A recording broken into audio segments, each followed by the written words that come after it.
दिल्ली के सीएम अरविंद केजरीवाल की गिरफ्तारी के बाद देश की राजधानी में बीजेपी और आम आदमी पार्टी के बीच राजनीतिक अखाड़ा ये बन चुकी है। एक और आम आदमी पार्टी के कार्यकर्ता अपने नेता की गिरफ्तारी के खिलाफ सड़कों पर उतरकर हंगामा कर रहे हैं, तो वहीं बीजेपी केजरीवाल के इस्तीफे की मांग को लेकर जमीन आसमान एक कर रही है।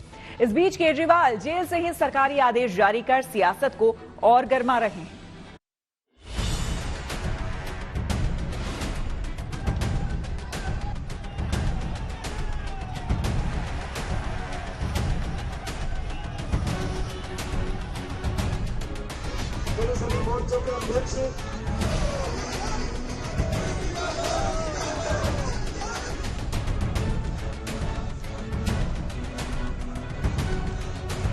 दिल्ली का राजनीतिक तापमान ऑल टाइम हाई है और इसके केंद्र में है दिल्ली के सीएम अरविंद केजरीवाल।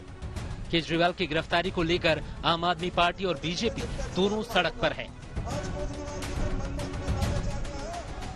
आपके कार्यकर्ताओं ने केंद्र सरकार पर तानाशाही करने का आरोप लगाकर पीएम आवास का घेराव करने की कोशिश की, तो वहीं बीजेपी कार्यकर्ताओं ने केजरीवाल के इस्तीफे की मांग को लेकर दिल्ली सचिवालय की ओर कूच किया।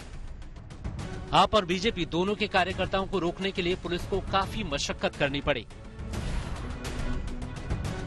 दरअसल 21 मार्च को शराब नीति घोटाला मामले में केजरीवाल की गिरफ्तारी के बाद दिल्ली का सियासी पेच फंस गया है।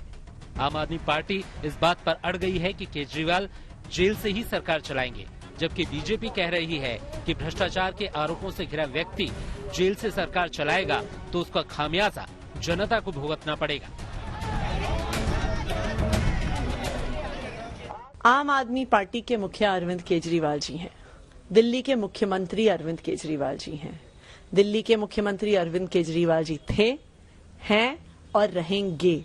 ये बिल्कुल साफ है कि अरविंद केजरीवाल जी ही दिल्ली के मुख्यमंत्री रहेंगे, चाहे सरकार जेल के अंदर से चले, चाहे सरकार जेल के बाहर से चले। जेल से सरकार चलाने में दिल्ली की जनता का अहित हो रहा है और मैं पूछना चाहती हूँ माननीय मुख्यमंत्री अरविंद केजरीवाल जी से, आप तो नसीहत देते थे देश के सभी राजनेताओं को, आपकी आत्मा क्यों सो रही है? आपको नैतिकता पर इस्तीफा दे देना चाहिए। कहने की जरूरत नहीं है कि जेल से सरकार चलाने के मुद्दे पर बीजेपी और आम आदमी पार्टी ने म्यान से तलवारें निकाल ली हैं।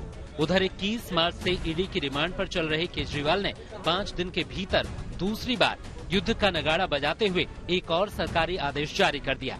इस बार उन्होंने स्वास्थ्य मंत्री सौरभ भारद्वाज को निर्देश दिया है कि वो ध्यान रखें कि मोहल्ला क्लिनिक में गरीबों के लिए दवाओं की कमी न हो।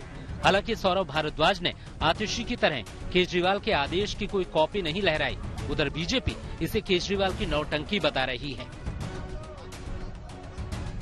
एक विषय उनके दिल के हमेशा बड़ा करीब रहा, दिल्ली की स्वास्थ्य व्यवस्थाएं, कि दिल्ली के अस्पतालों में समय पे इलाज मिले, गरीब को भी मिले, मिडिल क्लास को भी मिले, मुफ्त इलाज मिले, मुफ्त दवा मिले, मुफ्त टेस्ट मिले। ये वही मोहल्ला क्लिनिक से जहां पर माननीय मुख्यमंत्री अरविंद केजरीवाल जी के राज में घटिया दवाइयां बंटती थी, नकली दवाइयां बंटती थी, फर्जी पैथोलॉजिकल टेस्ट होते थे और आपको याद होगा डॉक्टर्स पेशेंट को नहीं देखते थे, एडमिनिस्ट्रेटिव स्टाफ देखता था। आज ये बनावटी सहानुभूति के लिए प्रेस कॉन्फ्रेंस करी जा रही है। इससे पहले 24 मार्च को दिल्ली सरकार के मंत्री आतिशी ने जब केजरीवाल का आदेश मीडिया के सामने लहराया था, तो दिल्ली समेत पूरे देश में हलचल मच गई थी। खुद ईडी ने इसकी जांच शुरू कर दी कि उसकी हिरासत से केजरीवाल ने कैसे ये सरकारी आदेश जारी कर दिया। उधर बीजेपी ने उपराज्यपाल को चिट्ठी लिखकर इस मामले में तुरंत कानूनी कार्रवाई की मांग की है। मैंने एलजी साहब से रिटर्न में कंप्लेंट दी है, इसके ऊपर तुरंत कार्रवाई की जाए। परसों जो चिट्ठी दिखाई थी वो चिट्ठी फोर्ज है, फैब्रिकेटेड है, क्रिमिनल कॉन्स्पिरेसी है, उसके ऊपर मुकदमा दर्ज किया जाए, आतिशी जी के ऊपर कार्रवाई की जाए। आतिशी जी को ऐसी चिट्ठी इलीगल मुख्यमंत्री के दफ्तर को इस्तेमाल करके प्रोड्यूस करने में बर्खास्त किया जाए। कहने की जरूरत नहीं कि लोकसभा चुनाव का बिगुल बजने के बाद दिल्ली में बीजेपी और आप के बीच सियासी घमासान 7वें आसमान पर है।